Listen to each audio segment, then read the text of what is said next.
Hi guys, today we'll talk about how to fix or how to solve lag on CapCut app. To know how to fix or how to solve lag on CapCut, you should just go to settings. After that, you can click on apps, default apps, app settings. Here in this list, you will search about CapCut and you can click. Here in this page of app info, you will enter to first stop and you can click OK. Then you will enter to the window of storage.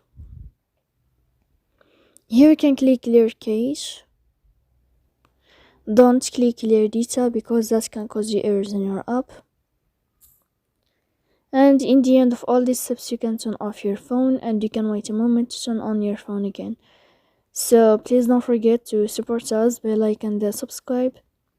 See you next time in another video, and thank you for watching.